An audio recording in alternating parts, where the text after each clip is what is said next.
अस्सलामु अलैकुम वरहमतुल्लाहि वबरकातुहू। एक साथी ने सवाल किया है कि एक बच्चा प्रेशर की वजह से सबक नहीं सुना सकता, उसका क्या हल होना चाहिए।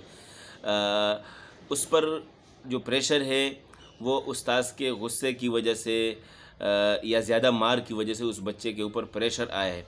इसका बेहतरीन हल यही है कि आप बच्चे को हौसला दें, ठीक है ना। आप मार पीट ख़त्म करें क्लास में। एक हफ़्ते तक 10 दिन तक आप इस मार पीट को रोके रखें और बच्चे को तरगीब दें 2 दिन बाद 3 दिन बाद, और इसी तरीके से वो सबक सुनाए, मिसाल के तौर पर गलती कर रहा है या सबकी सुनाए गलती कर रहा है, आप उसको चांस दें, मौका दें और उसकी हौसला अफजाई करें। 1 रुकू सुना लिया, 2 रुकू सुना लिए, मिसाल के तौर पर 3 रुकू सुना लिए, आधा पारा सुना लिया, आप उसको कहें माशाल्लाह आपने आज मेहनत की है, आपने आज अच्छा सुनाया, आवाज़ आपकी अच्छी थी, माशाल्लाह आपने बुलंद आवाज़ से पढ़ा है। आप इस तरीके से मेहनत करें और बस ये इस तरीके से आपके कलिमात जो हैं उनकी हौसला अफजाई के हों।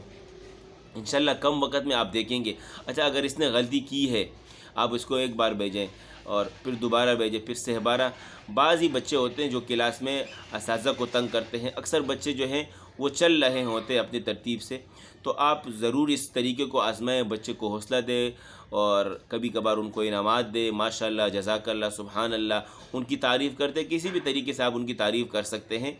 इंशाल्लाह आप देखेंगे कि ये बच्चा आपकी क्लास में चल पड़ेगा और इसका ख़ुद ब खुद जो है डर भी ख़त्म हो जाएगा, दिल से जो है खौफ ख़त्म हो जाएगा, झिझक ख़त्म हो जाएगी और एक वक्त आप देखेंगे। अच्छा, ये भी उसकी तरतीब हो सकती है कि अगर आपके यहाँ बज़म है, जुमरात वाली जो है बज़म है, आप कराते हैं बज़म, तो उस बच्चे को मुसलसल आप उस बच्चे का नाम लेके और उससे तिलावत करवाएं। नात नज़म पढ़ सकते हैं तो नात नज़म भी उससे पढ़वा सकते हैं।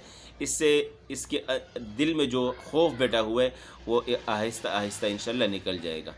इसी के साथ मैं इजाज़त चाहता हूँ। अपना ख्याल रखिएगा। अल्लाह हाफ़िज़।